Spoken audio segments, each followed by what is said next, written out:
Hello friends, welcome to our channel. இன்றைக்கி நம்ம சேனலில் ஒரு சூப்பரான டேஸ்ட்டில் ஈஸியாக செய்யக்கூடிய மட்டன் கறி எப்படி செய்கிறது தான் பார்க்க போகிறோம். இந்த ரெசிபியை ஒரு 20லேருந்து 25 நிமிஷத்துக்குள்ளே குக்கரில் சுலபமாக செஞ்சிடலாம். இந்த மட்டன் கறியை இட்லி, தோசை, சப்பாத்தி அப்புறம் ஒயிட் ரைஸ்க்கெல்லாம் வச்சு சாப்பிட்றதுக்கு செம்ம டேஸ்ட்டாகவே இருக்கும். வாங்க இப்போ இந்த ரெசிபி எப்படி செய்யறதுன்னு பார்க்கலாம். நம்ம சேனலுக்கு இப்போ தான் நீங்கள் ஃபஸ்ட் டைம் வந்திருக்கீங்கன்னா மறக்காமல் இந்த வீடியோவுக்கு ஒரு லைக் பண்ணிவிட்டு சேனலை சப்ஸ்கிரைப் பண்ணி வச்சுக்கோங்க. அப்போ தான் நம்ம போடுற வீடியோ உடனே உங்களுக்கு வந்து சேரும். இந்த ரெசிபி செய்கிறதுக்கு ஃபஸ்ட்டு நம்ம வெங்காயம் தக்காளி வதக்கிறதுக்கு முன்னாடி மட்டனை மேரினேஷன் பண்ணி வச்சுக்கலாம். இந்த மாதிரி மட்டனை மேரினேஷன் பண்ணி செய்கிறதுனால மட்டன் நல்லா சாஃப்டாக வெந்து வரும், ரொம்பவே டேஸ்ட் நல்லா கிடைக்கும். நான் இதை செய்கிறதுக்கு 1/2 kg மட்டன் எடுத்து வச்சுருக்கேன். இது கூட 100 ml தயிர் சேர்த்துக்கோங்க, 1/4 டீஸ்பூன் மஞ்சள் தூள், 1/2 டீஸ்பூன் காஷ்மீரி மிளகாய் தூள். நீங்கள் தனி மிளகாய் தூள் யூஸ் பண்ணுறீங்கன்னா 3/4லேருந்து 1 டீஸ்பூன் ஆட் பண்ணிக்கோங்க, 1/2 டீஸ்பூன் சால்ட், 1 டேபிள் ஸ்பூன் இஞ்சி பூண்டு பேஸ்ட், 1 டீஸ்பூன் ஆயில். இப்போது நம்ம ஆட் பண்ணியிருக்க மசாலா எல்லாம் மட்டனோட நல்லா கோட் ஆகிற மாதிரி மிக்ஸ் பண்ணி விட்டுட்டு ஒரு 10 நிமிஷம் மேரினேட் ஆகிறதுக்கு அப்படியே சைடில் வச்சுடுவோம். மட்டன் மேரினேட் ஆகிற 10 நிமிஷத்துக்குள்ளே நம்ம குக்கரில் வெங்காயம் தக்காளி எல்லாம் வதக்கிக்கலாம். அதுக்கு ஒரு குக்கரில் 3 டேபிள் ஸ்பூன் ஆயில் ஆட் பண்ணியிருக்கேன். ஆயில் நல்லா சூடானதும் தாளிப்புக்காக 2 பிரியாணி இலை, 1/4 டீஸ்பூன் ஜீரகம், ஒரு சின்ன துண்டு பட்டை, 8லேருந்து 10 நம்பர் மிளகு, ஒரு ஜாதி பத்திரி, 2 கிராம்பு, ஒரு நட்சத்திர சோம்பு. இதை எல்லாத்தையும் நல்லா ஒரு டைம் மிக்ஸ் பண்ணி விட்டுட்டு நம்ம வெங்காயம் ஆட் பண்ணிக்கலாம். நான் இங்கே 3 மீடியம் சைஸ் பல்லாரி வெங்காயத்தை நீல வாக்கில் வெட்டி வச்சுருக்கேன், இதை சேர்த்துக்கலாம். இது கூடவே 2 பச்சை மிளகாயை இந்தமாரி கட் பண்ணி ஆட் பண்ணிக்கோங்க.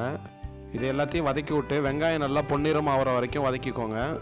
இப்போது வெங்காயம்லாம் நல்லா வதங்கி பொன்னிறமாக மாறி வந்துருச்சு. இந்த டைமில் நம்ம இஞ்சி பூண்டு பேஸ்ட் ஆட் பண்ணிக்கலாம். நான் 1/2 டேபிள் ஸ்பூன் இஞ்சி பூண்டு பேஸ்ட் ஆட் பண்ணியிருக்கேன். இது எல்லாத்தையும் லைட்டாக ஒரு டைம் மிக்ஸ் பண்ணி விட்டுட்டு 1 நிமிஷத்துக்கு அப்படியே விட்டுருவோம். இஞ்சி பூண்டு பேஸ்ட்டோட பச்சை வடையெல்லாம் போயிடும். இது எல்லாத்தையும் வதக்கி விட்டு ஒரு 1 நிமிஷம் ஆகியிருக்கும். இப்போ இஞ்சி பூண்டு பேஸ்ட்டோட பச்சை வடையெல்லாம் போயிடுச்சு. இந்த டைமில் நம்ம தக்காளி ஆட் பண்ணிக்கலாம். 2 மீடியம் சைஸ் தக்காளி அந்த மாதிரி பொடியாக நறுக்கி ஆட் பண்ணிக்கோங்க.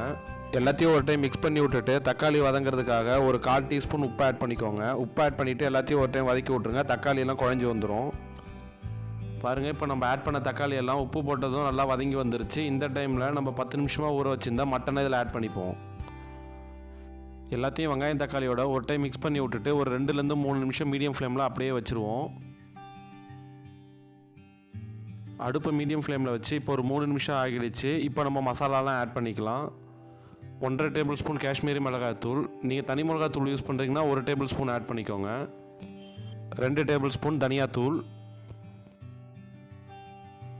1/2 டீஸ்பூன் ஜீரகத்தூள், 1/4 டீஸ்பூன் கரம் மசாலா, உப்பு தேவையான அளவு ஆட் பண்ணிக்கோங்க. நம்ம ஆல்ரெடி சிக்கன் ஊற வைக்கிறதுக்கு கொஞ்சம் ஆட் பண்ணியிருக்கோம், தக்காளி வதங்கும் போது ஆட் பண்ணியிருக்கோம். அதுக்கு தேவைக்கு ஏற்ப நீங்கள் ஆட் பண்ணிக்கோங்க. இப்போது நம்ம ஆட் பண்ணியிருக்க மசாலாவோட மட்டனை எல்லாத்தையும் நல்லா மிக்ஸ் பண்ணி விட்டுட்டு மீடியம் ஃப்ளேமில் 1 நிமிஷம் கிண்டி விட்டுட்டே இருங்க. 1 நிமிஷத்தில் மசாலாவோட பச்சை வடையெல்லாம் போயிடும். அதுக்கப்புறமா நம்ம தண்ணி ஆட் பண்ணிக்கலாம். இப்போது ஒரு 1 நிமிஷம் ஆகிடுச்சு. மசாலாவோட பச்சை வடையெல்லாம் போயிடுச்சு. இந்த டைமில் நம்ம தண்ணி ஆட் பண்ணிப்போம். நான் 2 டம்ளர் அளவுக்கு தண்ணி ஆட் பண்ணியிருக்கேன். உங்கள் தேவைக்கு ஏற்ப நீங்கள் ஆட் பண்ணிக்கோங்க. உங்களுக்கு ரொம்ப தண்ணியாக வேணும்னா இன்னும் கொஞ்சம் தண்ணி ஆட் பண்ணிக்கோங்க. இல்லை கிரேவி மாதிரி வேணும்னா 2 டம்ளர் ஆட் பண்ணிக்கோங்க, கரெக்டாக இருக்கும். எல்லாத்தையும் ஒரு டைம் மிக்ஸ் பண்ணி விட்டுட்டு குக்கரை மூடி ப்ரெஷர் வச்சு ஒரு 8 விசில் விட்டு எடுத்தால் போதும், கரெக்டாக வெந்து வந்துடும். உங்கள் குக்கருக்கு ஏற்ப நீங்கள் விசில் வச்சுக்கோங்க. ஒரு மட்டனுக்கு குக்கருக்கு ஏற்ற மாதிரி விசில் மாறும் அளவு.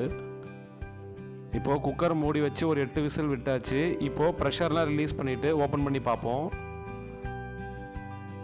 பாருங்கள், இப்போ நம்ம ஆட் பண்ண ஆயிலெலாம் நல்லா பிரிஞ்சு மட்டன்லாம் நல்லா வெந்து வந்துருச்சு. இதே மாதிரி நான் சொன்ன அளவுகளோட உங்கள் வீட்லேயும் செஞ்சு சாப்பிட்டு பார்த்துட்டு எப்படி இருந்ததுன்னு கமெண்ட்டில் வந்து சொல்லுங்கள். இந்த வீடியோ பிடிச்சிருந்தா மறக்காமல் இந்த வீடியோக்கு ஒரு லைக் பண்ணி சப்ஸ்கிரைப் பண்ணி விட்டுருங்க.